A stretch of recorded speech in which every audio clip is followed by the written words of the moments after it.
pour cette deuxième partie d'INSEM. Alors aujourd'hui, en France, plus de 40 millions de personnes portent des lunettes ou des lentilles. J'en fais partie. Nous souffrons de troubles de la vision qui ne devraient pas s'arranger avec l'âge. En l'occurrence, je pense à la cataracte. Passé 65 ans, nous risquons d'avoir un voile devant les yeux et notre vue peut diminuer jusqu'à la cécité. Alors il n'y a aucun traitement. La chirurgie réparatrice est l'unique solution. En quoi consiste-t-elle? Est-elle toujours envisageable et surtout efficace? On vous propose d'y voir plus clair avec notre expert, le docteur Marc Franchini, ophtalmologiste. Si vous avez des questions à lui poser, un numéro de téléphone, le 0800 3x0 900, ou alors écrivez-nous sur Facebook. Les filles, vous veillez au grain. Il y a déjà des réactions. Tout à fait, des questions très intéressantes. Alors tout de suite, on lève le voile sur la cataracte. C'est parti.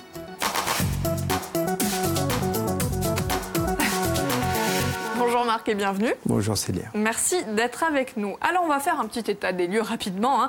On est de plus en plus nombreux à souffrir de troubles de la vue et ça ne va donc pas s'arranger avec l'âge malheureusement. Chaque année, il y a 14 millions de personnes qui se font opérer de la cataracte.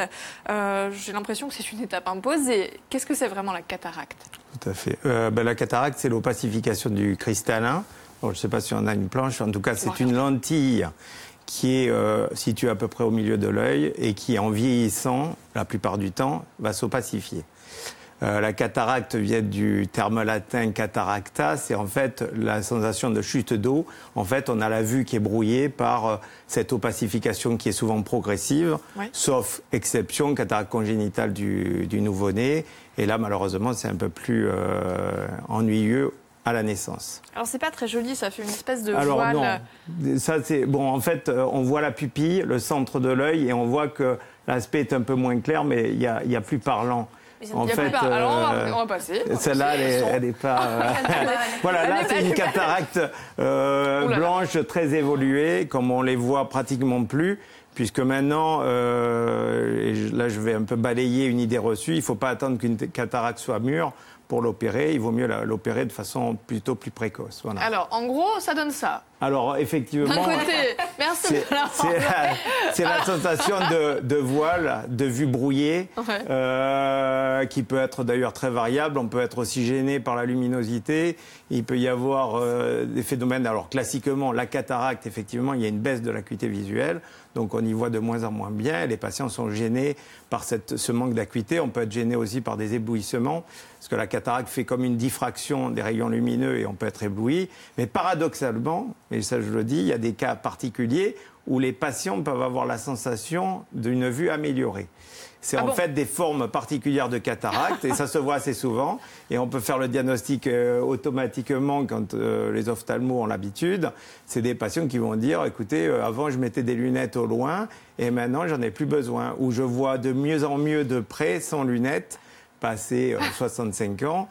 Et là, c'est des signes qui évoquent certains types de cataractes. Voilà. Mais c'est louche. Ah, c'est louche. Il n'y a pas de miracle, on est désolé.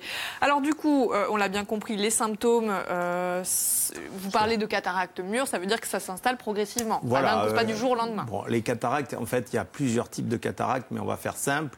Il y a la cataracte sénile qui vient avec l'âge, qui est progressive en général. C'est forme nucléaire, mais il y a plusieurs formes, on ne va pas les détailler. Il y a les cataractes secondaires que l'on voit. La cataracte nucléaire, que l'on voit. Ça s'appelait. Il y a des cataractes qui surviennent, par exemple, dans certaines pathologies, le diabète, si on prend notamment de la cortisone pour d'autres pathologies, malheureusement, qui peuvent avoir une incidence et créer une cataracte. Et puis, il y a les cataractes traumatiques, c'est-à-dire on prend un choc sur l'œil. Alors, souvent, elles sont différées. Et il y a des patients qui sont très surpris comme ça d'avoir pris un coup plusieurs mois, voire plusieurs années avant, ou avoir eu un accident de voiture avec un choc crânien et qui ont une cataracte qui apparaît quelques temps après. Voilà. D'accord. C'est irréversible. C'est irréversible. Bon, après, tout est possible dans la vie, mais en général, il y a une évolution classique vers l'opacification qui se majore. Alors, c'est ressenti de façon très variable d'un individu à l'autre. Il y a des patients qui vont trouver qu'ils sont très gênés alors qu'ils ont une acuité visuelle qui approche les 8 dixièmes. Et il y en a d'autres qui vont trouver qu'ils voient très bien alors qu'ils sont à 5 ou 6 dixièmes. Donc, c'est très subjectif la vue. Et donc, il faut l'avis d'un ophtalmo qui va dire si une cataracte est évoluée. Maintenant, la gêne ressentie est très importante dans disons, dans la pose du diagnostic chirurgical. Ouais. D'ailleurs, on a une réaction sur Internet, donc un monsieur qui nous dit qu'il a une cataracte plus un glaucome et qui n'a pas d'opération en vue malgré une grande gêne parce qu'apparemment ce n'est pas assez mûr selon le chirurgien. Bon, la maturité, il faut l'oublier, c'est quelque chose dont il ne faut plus parler depuis 30 ans. Malheureusement, c'est une espèce de rituel qui se perpétue. Une cataracte, il vaut mieux l'opérer quand elle n'est pas trop avancée que trop avancée. Maintenant, c'est le patient qui décide. Si le patient a envie de garder sa cataracte, il peut la garder. Ce n'est pas le chirurgien. Ça, je trouve que c'est important. Mais dire qu'une cataracte n'est pas mûre, c'est une hérésie à l'heure actuelle. Oui, c'est se tromper. Donc, on a bien compris, on ne laisse pas s'installer la gêne. Oui. Il faut quand même rappeler que la cataracte est la première cause de cécité. Oui, tout à fait. Bon, ben, ça, c'est au niveau mondial, on considère. Mais il y a malheureusement des pays déshérités où la cataracte s'opère dans des conditions extrêmes, où effectivement, c'est des cataractes, comme vous l'avez montré tout à l'heure, hyper mûres, blanches, où on peut faire un diagnostic à distance. C'était les cataractes qu'on aimait opérer il y a une trentaine d'années. Voilà. Parce que c'était plus facile. Maintenant, on oublie. D'accord. Alors, petite parenthèse avec Francine, vous avez relevé quelques points qui permettraient en tout cas de ralentir l'avancement des symptômes. Tout à fait. Si on doit l'avoir, on l'a. C'est le but, enfin la finalité des choses. Mais il y a quelques petites choses. Voilà. Donc, bien évidemment, cessez de fumer. Encore un point pour vous motiver d'arrêter de fumer. Un petit message. Donc, les fumeurs peuvent réduire leur risque de cataracte sénile en cessant de fumer. D'accord ? Ça tombe bien, c'est un mois sans tabac. Voilà. Donc on insiste bien dessus. Protéger ses yeux, bien évidemment, parce que le soleil endommage vraiment le cristallin et peut accélérer donc l'apparition de la cataracte. Il faut aussi limiter l'exposition aux ondes, donc aux micro-ondes, aux rayons X, parce que c'est-à-dire mettez la tête dans le micro-ondes. Voilà, quand vous allez mettre votre soupe dans le micro-ondes, mettez-vous des lunettes de soleil. Voilà. Merci Francine pour ce conseil. Voilà, manger suffisamment de fruits et légumes. Il y a une étude qui a été faite dernièrement, parce que en fait, si vous voulez, ils contiennent des antioxydants et ceux-ci peuvent ralentir en fait l'apparition de la cataracte. Chez les femmes, il est recommandé de consommer 7 à 8 portions par jour, tandis que chez les hommes, 7 à 10 portions par jour. Alors, je ne sais pas si c'est vrai, si c'est faux. En tout cas, j'ai eu cette info. Bon, ça ne peut pas faire de mal. Alors, protéger ça. Pour plein de choses. Ces antioxydants, en fait, qui sont renfermés dans les fruits et les légumes, qui, donc, ralentissent le vieillissement. Donc, de la rétine. Et du reste. Du cristallin. Et du reste. Donc, protéger ses yeux au travail, dans les loisirs, comme le disait tout à l'heure notre expert. Donc, bien évidemment, vous pouvez avoir un choc en jouant ou en travaillant. De suite, ça ne fera rien, mais effectivement, quelques années plus tard, elle peut se réveiller, cette cataracte, et est due justement à ce choc subi des années auparavant. Donc, protégez-vous les yeux lorsque vous travaillez, si vous êtes exposé à souder, au bois, à n'importe quel... Les maçons également aussi, le fait de travailler... Donc, je vous ajouterai un autre, c'est les souffleurs de verre.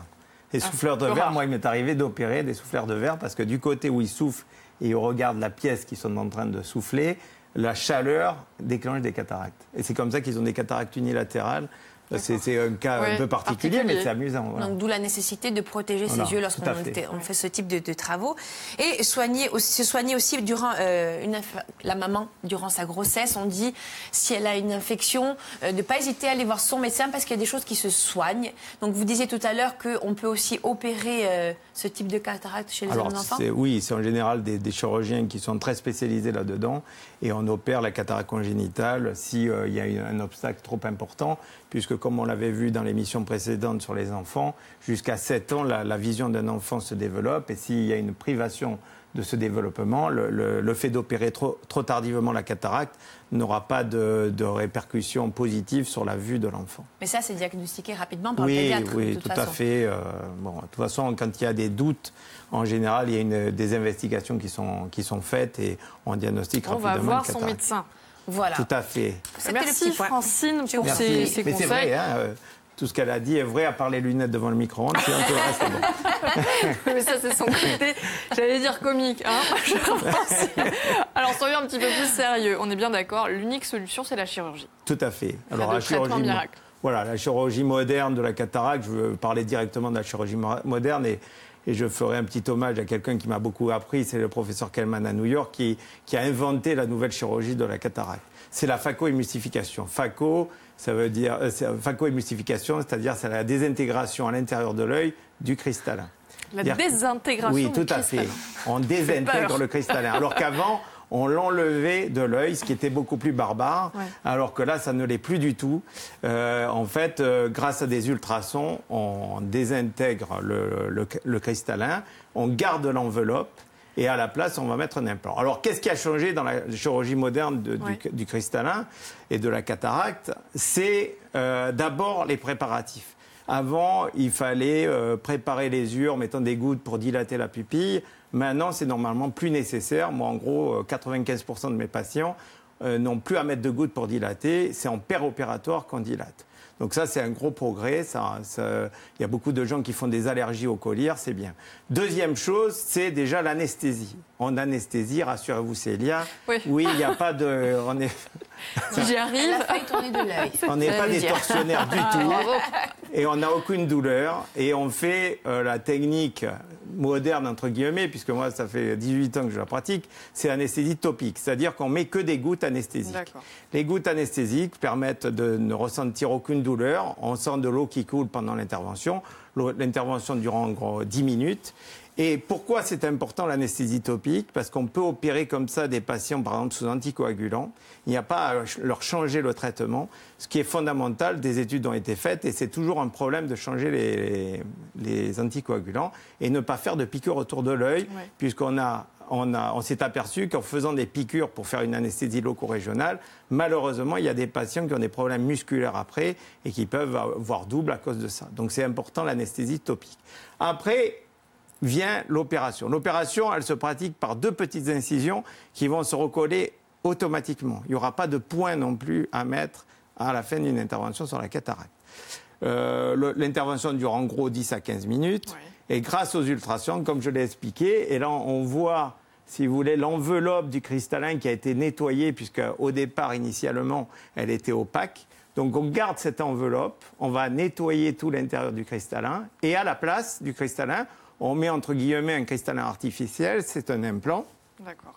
Et dans les implants, il y a toute une génération nouvelle d'implants. Il y a les implants standards qui vont corriger, mais il y aura besoin de lunettes après. Et il y a les implants dits premium ou à technologie avancée qui vont corriger jusqu'à 3 défauts de vue. C'est-à-dire on peut corriger la myopie, l'hypermétropie, l'astigmatisme, la presbytie. On peut tout corriger. Tout ça. Est-ce que c'est 100% efficace en 10 secondes? 100%, il n'y a jamais de 100%. Mais est-ce qu'on a de très bons résultats? Oui, on a d'excellents résultats. Et c'est une technique qui est merveilleuse. Donc on récapitule, on n'attend pas. Dès qu'on a une gêne devant les yeux, on va consulter son ophtalmologiste. Merci infiniment, Marc, d'être venu nous expliquer comment lever le voile sur la cataracte. Merci les filles de m'avoir accompagné tout au long de l'émission. Alors demain, on va parler d'un autre sujet. Il ne sera pas question de vue, mais de goût et de couleur.